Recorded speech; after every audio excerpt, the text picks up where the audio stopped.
স্বাগতম। আর এখন যেহেতু করোনাকালীন সময় চলছে আর সেই সাথে শীতকালও পড়েছে, তোমরা অবশ্যই বাসায় থাকবে, সুস্থ থাকবে এবং নিরাপদে থাকবে। সেই সাথে ভিটামিন এবং প্রোটিনযুক্ত খাবার গ্রহণ করবে, সাথে শরীরচর্চা এবং স্বাস্থ্যবিধি মেনে চলাচল করবে। আজ 18 অগ্রহায়ণ 1427 বঙ্গাব্দ। সকলকে হেমন্তকালের শুভেচ্ছা। উপস্থাপনায় আছে আমি সিনথিয়া হোসেন, সহকারী শিক্ষক, Shimul memorial school and college, Rajshahi. আজকে আমাদের পাঠের বিষয় হলো কবিতা নারী, যে কবিতা লিখেছে আমাদের বিদ্রোহী কবি কাজী নজরুল ইসলাম এবং জাতীয় কবিও বলতে পারি। 1899 সালে তার জন্ম এবং 1976 সালে তার মৃত্যু। এই হলো আমাদের নারী কবিতার কবি, যিনি হলেন আমাদের জাতীয় কবি কাজী নজরুল ইসলাম। প্রথমে জেনে নেব আমাদের আজকের পাঠের শিক্ষণফল, অর্থাৎ এই পাঠ শেষে তোমরা কি কি শিখবে সে বিষয়টি। কবি পরিচিতি বলতে পারবে, কবিতাটির মূল ভাব নিজের ভাষায় লিখতে পারবে, নারীর প্রতি অত্যাচার, নির্যাতন ও অমর্যাদার বিরুদ্ধে প্রতিবাদ সম্পর্কে বর্ণনা করতে পারবে। এই ছিল শিক্ষণফল। এবার আমরা চলে আসবো আমাদের আলোচ্য বিষয়। তোমরা অবশ্যই আলোচ্য বিষয়গুলো খাতায় লিখে নেবে। নামকরণ, কবি পরিচিতি, কবিতা পাঠ, পাঠ পরিচিতি, তথ্যকণিকা, শব্দার্থ, বানান সতর্কতা, ব্যাকরণ অংশ এবং মূল্যায়ন।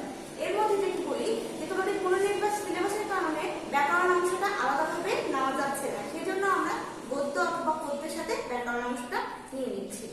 এবার আমরা চলে আসবো সরাসরি আমাদের পাঠে। প্রথমে নামকরণ। নামকরণ কেন করা হয়েছে? কোনো কবিতা, কোনো গদ্য, কোনো উপন্যাস যেটি বলে না কেন বা নাটক, তার নামকরণের সার্থকতা হয় যদি সেটি যথাযথ হয়, পাঠক সমাজে সেটি সমাদৃত হয় শুধুমাত্র নামকরণের জন্য। এই কবিতার নামকরণ যেহেতু নারী, অতএব এই কবিতাটির মূলভাব ও চরণের উপর ভিত্তি করে নামকরণ করেছে কবি। এই কবিতার নাম নারী, এটি এই জন্য পাঠক সমাজে সমাদৃত হয়েছে। এবার আমরা চলে আসবো আমাদের কবি পরিচিতিতে। তোমরা কবি পরিচিতিটা আগে দেখে নেবে।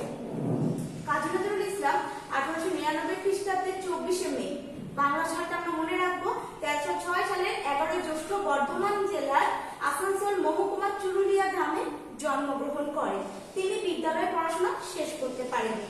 দশম শ্রেণীর ছাত্র থাকাকালে প্রথম মহাযুদ্ধ শুরু হলে তিনি স্কুল ছেড়ে বাঙালি পল্টনে যোগদান করেন। কেন যোগদান করেন বাঙালি পল্টনে? সে সময় তিনি পড়াশোনা করতে চান, কিন্তু এই যে বাঙালি পল্টনে যোগদান করেন সেখান থেকে তিনি অনেক কিছু শেখেন। যেমন সে সময় প্রথম মহাযুদ্ধ শুরু হয়, বিশ্বযুদ্ধের যখন যুদ্ধ শুরু হয় তার লেখনীতে সেই সকল বিষয়গুলো উঠে আসে, যে সকল যুদ্ধ এবং এই যে বিদ্রোহী প্রতিবাদ তার লেখনীতে ছিল, তার মূল প্রেরণায় ছিল এই মহাযুদ্ধ। এরপরে দেখি যে এই মহাযুদ্ধ কি হচ্ছে, যুদ্ধ যখন শেষ হয়ে যাচ্ছে 1919 খ্রিস্টাব্দে বাঙালি পল্টন কি হচ্ছে, ভেঙে দেওয়া হচ্ছে। এই সময় নজরুল কলকাতায় ফিরে এসে সাহিত্য চর্চায় আত্মনিয়োগ করে। এই যে সাহিত্য চর্চায় যখন আত্মনিয়োগ করছে তখন তার সাহিত্যতে এই প্রতিবাদ মুখর লেখনীগুলো চলে আসছে। মাত্র 43 বছর বয়সে তিনি কঠিন রোগে আক্রান্ত হন এবং তার সাহিত্য সাধনায় ছেদ ঘটে। অর্থাৎ এই যে আক্রান্ত হওয়ার পর থেকে তিনি আর সাহিত্য রচনা করতে পারেননি। বাংলাদেশের স্বাধীনতার পর 1972 সালে কবিকে ঢাকায় এনে বাংলাদেশের নাগরিকত্ব প্রদান করা হয়। সেই সাথে তাকে 21শে পদক এবং ডিলিট উপাধিও দান করা হয়। কবি 1976 সালে 29শে আগস্ট ঢাকায় মৃত্যুবরণ করেন এবং ঢাকা বিশ্ববিদ্যালয়ের প্রাঙ্গণে তাকে সমাহিত করা হয়। এরপর আমরা দেখে নেব তার সাহিত্য। সাপ্তাহিক বিজলি পত্রিকায় বিদ্রোহী কবিতা প্রকাশিত হলে চারিদিকে নজরুলের সুনাম ছড়িয়ে পড়ে। তার কবিতায় পরাধীনতা ও অন্যায়ের বিরুদ্ধে বিদ্রোহ উচ্চারিত হয়েছে। অবিচার ও শোষণের বিরুদ্ধে তার লেখায় প্রবল প্রতিবাদ করেন। কেন করেন? এই সময় তিনি যেহেতু বাঙালি পল্টনে ছিলেন, তিনি সেখান থেকে অনেক শিক্ষা লাভ করেন, যার ফলে তার লেখনীতে এই সকল বিদ্রোহ ফুটে ওঠে। এজন্য তাকে বিদ্রোহী কবি বলা হয়। তার রচনা অসাম্প্রদায়িক চেতনার এক উত্তম দৃষ্টান্ত। কবিতা, সঙ্গীত, উপন্যাস, নাটক, প্রবন্ধ, গল্প, সাহিত্যের সকল শাখায় আমরা তার প্রতিভার উজ্জ্বল পরিচয় পেয়ে থাকি। অর্থাৎ একথা বলা যায় যে বাংলা সাহিত্য সম্রাটকে তিনি একটি উঁচু পর্যায়ে নিয়ে যান। অর্থাৎ এমন কোনো বাংলা সাহিত্যের এমন কোনো শাখা নেই যেখানে তার লেখনী বা তার কলম ছয়নি। বাংলায় তিনি এবং ইসলামী গান ও গজল লিখে প্রশংসা পেয়েছেন। সেই সাথে ইসলামী গান এবং গজলের সাথে তিনি শ্যামা সঙ্গীত লিখেছেন, যেটি আমাদের এই হিন্দু সম্প্রদায়ের জন্য অনেক প্রশংসনীয়। তার লেখায় তিনি আরবি ভাষা শব্দের ব্যবহারে কুশলতা দেখিয়েছেন। তার বিখ্যাত গ্রন্থগুলোর মধ্যে রয়েছে অগ্নিবীণা, কিসের বাসী, সিন্ধু হিন্দল, চক্রবাক, ঋক্তের বেদন ইত্যাদি। কাজী নজরুল ইসলাম আমাদের জাতীয় কবি। এই ছিল কবির পরিচিতি। এবার আমরা সংক্ষিপ্ত কবির পরিচিতিটা দেখে নিব। আমাদের আজকের কবি কাজী নজরুল ইসলাম, যার জন্ম 1899 সালে বর্ধমান জেলার চুরুলিয়া গ্রামে। অগ্নিবীণা, বিশেষবাসী, চক্রবাক তার বিখ্যাত কাব্যগ্রন্থ। তাকে 1972 সালে কলকাতা থেকে দেশে ফিরিয়ে নিয়ে আসা হয় এবং নাগরিকত্ব, 21 পদক ও ডিগ্রি উপাধি দেওয়া হয়। তার মৃত্যু 1976 সালে। এই ছিল সংক্ষিপ্ত কবির পরিচিতি। এবার আমরা চলে আসবো আমাদের আজকের কবিতা পাঠে। আমাদের আজকের কবিতা নারী, লিখেছেন কাজী নজরুল ইসলাম। আমি আবৃত্তি করছি, তোমরা খেয়াল করবে। সামনের গান গাই, আমার চোখে পুরুষ রমণী কোনো ভেদাভেদ নাই। বিশ্বের যা কিছু মহান সৃষ্ট চির কল্যাণকর, অর্ধেক তার করিয়াছে নারী, অর্ধেক তার নয়। বিশ্বে যা কিছু এলো, পাপ, তাপ, বেদনা, অশ্রুবাণী, অর্ধেক তার আনিয়াছে নর, অর্ধেক তার নারী। জগতের যত বড় বড় জয়, বড় বড় অভিযান, মাতা ভগ্নী ও বধূদের ত্যাগে হইয়াছে মহিয়ান। কোন রণে কত খুন দিল নর, লেখা আছে ইতিহাসে। কত নারী দিল শিথির সিঁদুর, লেখা নাই তার পাশে। কত মাতা দিল হৃদয় উপারি, কত বোন দিল সেবা। বীরের স্মৃতি স্তম্ভের গায়ে লিখিয়া রেখেছে কেবা। কোন কালে একা হয়নি কো জয়ী, পুরুষের তরবারি। প্রেরণা দিয়াছে, শক্তি দিয়াছে বিজয় লক্ষ্মী নারী।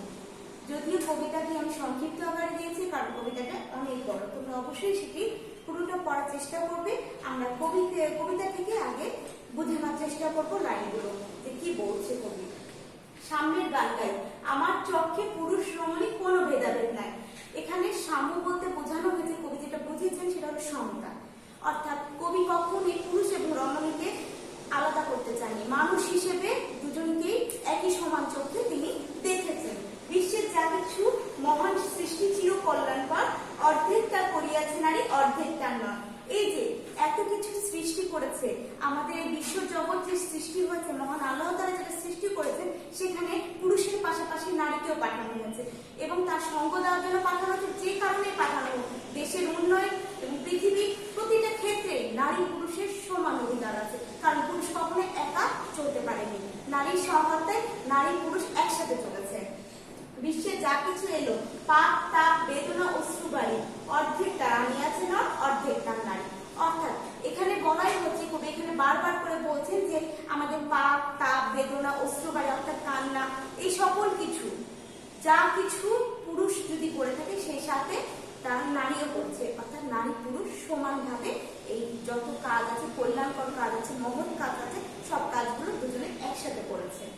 জগতের যত বড় বড় জয়, বড় বড় অভিযান, এই যে বিভিন্ন যুদ্ধ, এই যে মহাযুদ্ধ বলি, সেই সাথে যদি বলি আমাদের ভাষা আন্দোলন, সেই সাথে যদি বলি মুক্তিযুদ্ধ, প্রতিটা ক্ষেত্রে নারীরা পুরুষদেরকে বলেছে, প্রেরণা জুগিয়েছে যে যান, আপনারা যান, যে যুদ্ধ করে। তখন তারা কি করেছে? যুদ্ধ করেছে। এই ক্ষেত্রে যখন যুদ্ধ করেছে, তখন অনেক মা তার সন্তানকে হারিয়েছে, অনেক স্ত্রী তার স্বামীকে হারিয়েছে, অনেক বোন তার ভাইকে হারিয়েছে।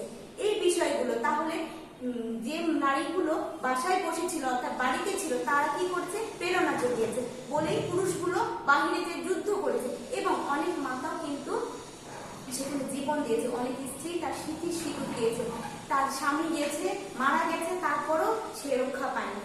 এইভাবে আমাদের দেশও স্বাধীন হয়েছে। কিন্তু এই সকল ইতিহাসের পিছনে পুরুষের কথা লেখা আছে, কিন্তু নারীর কথা লেখা নাই। এটি লেখা নাই কেন? এর প্রতিবাদে আমাদের কবি প্রতিবাদ করে হচ্ছে, প্রতিরোধ গড়ে তুলতে চেয়েছে যে নারী পুরুষ সমান, অর্থাৎ সমতা রাখতে হবে। এই কবিতা দ্বারা তিনি এই বিষয়টি ফুটিয়ে তুলেছেন। জগতের যে কি বড় বললাম, বড় বড় অভিযান, সেখানে সকলের সাথে নারী পুরুষের সমান অধিকার আছে এবং এই জয়ের ক্ষেত্রে দুজনেরই প্রধান প্রধান ভূমিকা রয়েছে। মাতা ভগ্নী ও বধূদের ত্যাগে হইয়াছে মহিয়ান। মাতা ভগ্নী, এখানে বলাই হচ্ছে যে মাতা মেয়ে, অর্থাৎ মা, মেয়ে এবং বধূ। বধূ বলতে বউকে বোঝানো হচ্ছে। এই এদের কি আছে? ত্যাগ রয়েছে। এদের ত্যাগে কি হয়েছে? এই সকল বিষয়গুলো মহিমান্বিত হয়েছে। অর্থাৎ এত বড় বড় জয় এবং এত বড় বড় অভিযান লাভ হয়েছে শুধুমাত্র এই মাতা ভগ্নী এবং বধূদের ত্যাগে। কোন রণে কত খুন দিল নর, লেখা আছে ইতিহাসে। এই যে ইতিহাস, এই যে জয়ের ইতিহাস আছে, সেখানে যে এত যুদ্ধ হয়েছে, এই যুদ্ধে এই লড়াইয়ে কি হয়েছে? কথা লেখা আছে ইতিহাসে, কিন্তু কত নারী দিল স্মৃতির সিঁদুর লেখা নাই তার পাশে। অর্থাৎ নারীরা যে তার ভাই বা মা বা স্মৃতি সিঁদুর বলতে গেলে স্বামীকে বোঝানো হচ্ছে, সেটা দিয়েছে, সেই কথাটা লেখা নাই, অর্থাৎ তাদের কথাটা উল্লেখ নাই। কত মাথা দিল হৃদয়ের উপরে, কত বোন দিল সেবা। এই যে হৃদয়ের উপরে অর্থাৎ মা তার বুক খালি করে তার নারী ছেড়া ধনকে পাঠিয়ে দিয়েছে যুদ্ধ দিয়ে। অর্থাৎ এই যে হৃদয়ের উপারি করে তাকে পাঠিয়েছে যে না, তুই দেশের জন্য কাজ কর, দেশের জন্য তুই লড়াই কর। বোনরা সেই সকল মুক্তিযোদ্ধা বা ভাষা আন্দোলনের যারা বীর যোদ্ধা তাদেরকে সাহায্য করেছে, সেবা দিয়েছে, কিন্তু তাদের কোনো ত্যাগের কথা সেই ইতিহাসে লেখা নেই। এই কথাটি বারবার কবি ফুটিয়ে তুলেছেন এই কবিতায়। বীরের স্মৃতিস্তম্ভের গায়ে লিখিয়া রেখেছে কেবা, অর্থাৎ এই যে বীরের জন্য যে স্মৃতিস্তম্ভগুলো রয়েছে সেখানে সেই ইতিহাসগুলো লেখা নাই, যেখানে নারীরা ত্যাগ করেছে। কোনো কালে একা হয়নি কো জয়ী পুরুষের তরবারি, অর্থাৎ এই যে পুরুষের যে হচ্ছে তরবারি, সেটা কখনোই জয়ী হয়নি নারীকে ছাড়া। প্রেরণা দিয়েছে, শক্তি দিয়েছে বিজয় লক্ষ্মী নারী, অর্থাৎ এই সকল নারী হলো বিজয় লক্ষ্মী। কেন? যে এই সকল নারী যদি তাদের ছেলে বা তাদের ভাই, তাদের স্বামীকে না ছাড়তো, তবে আমাদের দেশ এই যে আজকে যে জয় লাভ করেছে সেই জয়টা লাভ করতো না। তাহলে কি হতো? আগের যুগের মতো হতো। যে এই কবিতায় যেটি বলা হয়েছিল শেষের লাইনগুলোতে, যে আগের যুগটা এমন ছিল যেটা দাসত্বের যুগ ছিল, অর্থাৎ সেখানে কি করতো? পুরুষের দাসী বানিয়ে রাখা হতো নারীকে। সেই দাসী রূপে যখন নারী থাকতো সেই যুগ কিন্তু উন্নত ছিল না। বর্তমান যুগ উন্নত। কেন উন্নত? যেখানে নারী পুরুষকে সমতা দেওয়া হচ্ছে, অর্থাৎ সমান অধিকার দেওয়া হচ্ছে, এই জন্য উন্নত। যদি এই উন্নতটা না হতো তাহলে সেই যুগের মতো বাসি যুগই হয়ে থাকতো আজকের যুগটা। এবং সেই সাথে বলেছেন, বারবার কবি বলেছেন যে এই যে একটা যুগ, সেই যুগে যদি পুরুষেরই ক্ষমতা চলতো তাহলে সেই যুগে সেই পুরুষেরই তৈরি কারাগারে পুরুষরাই কিন্তু পচে মরত। কেননা যে নারী ছাড়া তারা এই যে উপকার বা হচ্ছে তারা যে জয়লাভ করছে, এই জয়লাভের অনুপ্রেরণা তারা পেত না। কবি এই বিষয়টি এই কবিতায় সুন্দরভাবে ফুটিয়ে তুলেছেন। এবার আমরা চলে আসবো আমাদের আজকের পাঠ পরিচিতিতে। নারী কবিতাটি কবি কাজী নজরুল ইসলামের সাম্যবাদী কাব্যগ্রন্থ থেকে সংকলিত। সাম্যবাদী কবি নর নারী উভয়কে মানুষ হিসেবে দেখেন। তিনি জগতের নারীর সাম্য বা সমান অধিকারে আস্থাবান। নারী পুরুষ সবাইকে সুন্দর ও উজ্জ্বল ভবিষ্যৎ রচনা করতে হবে সম্মিলিতভাবে। মোট কথা তিনি বলেছেন যে নারী পুরুষ যদি সমান অধিকার পায়, সেই সাথে নারী পুরুষের সমান অধিকারে যে সকল কল্যাণকর কাজ হবে, সে সকল কল্যাণকর কাজে আমাদের দেশ জাতি এগিয়ে যাবে। সেই জন্য নারী পুরুষের অধিকার প্রয়োজন, যেটি আগের যুগে ছিল না, বর্তমান যুগে রয়েছে। এই কবিতা দ্বারা আমাদের দেশ জাতি অনুপ্রাণিত হয়েছে। এবার আমরা চলে আসবো আমাদের আজকের পাঠের তথ্য কবিতায়। নারী, যেটি আমাদের সাম্যবাদী থেকে সংকলন করা হয়েছে। নারীকে এখানে বলা হয়েছে বিজয় লক্ষ্মী হিসেবে, যেখানে সাম্য অর্থাৎ সমতা দেওয়া হয়েছে, সেই সাথে মহিমান্বিত করা হয়েছে। অর্থাৎ মহিমান মানেই বলা হচ্ছে, মহিমান মানে বলা হচ্ছে মহান করা বা মহিমান্বিত করা। সাম্যবাদী থেকে অর্থাৎ সাম্যবাদী কাব্যগ্রন্থ থেকে এই নারী কবিতাটি চয়ন করা হয়েছে। মানব সভ্যতায় নারীর অবদান। মানব সভ্যতায় নারীর অবদান আছে পুরুষের পাশাপাশি। কারণ কেননা পুরুষরা একা কোনো বড় বড় অভিযান বা জয় লাভ করতে পারেনি। নারীদের ত্যাগের কারণে এই সকল সভ্যতায় নারীরা এগিয়ে গেছে এবং সেই সাথে সভ্যতাগুলো জয়লাভ করছে।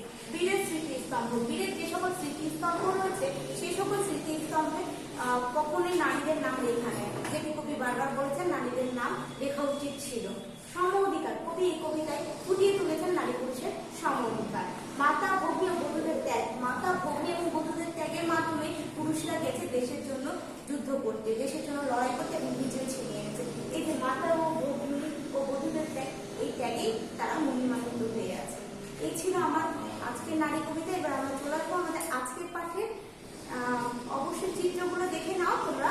পাঠ রিলেটেড যে নারী কি করছে, কাজ করছে। কিসের কাজ করছে? যে ফসল উৎপাদনের ক্ষেত্রে যদি ধান থেকে চাল হবে, সেই ধান চালগুলো আলাদা করছে বা ঝাড়ছে, এরকম নারীরা প্রত্যেকটা কাজে পুরুষকে সহায়তা করে আসছে। সেই ছবিটি সেটির প্রমাণ। এবার আমরা চলে আসবো শব্দার্থে। সাম্য অর্থ সমতা, মহিয়ান অর্থাৎ সুমহান, রণ অর্থ যুদ্ধ, ডঙ্কা অর্থ জয়ডাক, পীড়ন অর্থ অত্যাচার, রচা অর্থ রচনা করা হয়েছে এমন। আমরা আরেকবার করে নিব। সাম্য অর্থ সমতা, মহিয়ান অর্থ সুমহান, রণ অর্থ যুদ্ধ, ডঙ্কা অর্থ জয়লাভ, পীড়ন অর্থ অত্যাচার এবং রচা অর্থ রচনা করা হয়েছে এমন। তোমরা বানান সতর্কতাগুলো একটু খেয়াল করবে। প্রথমে আছে সাম্য, এরপরে আছে বিজয় লক্ষ্মী। আমরা বিজয় লক্ষ্মী উচ্চারণ করছি। এখানে যে আমি তোমাদের ব্যাকরণ ক্লাসে পড়িয়েছিলাম যে মফলার উচ্চারণটা এখানে হবে না, এখানে দন্ত নয়ের উচ্চারণটা আছে লক্ষ্মী।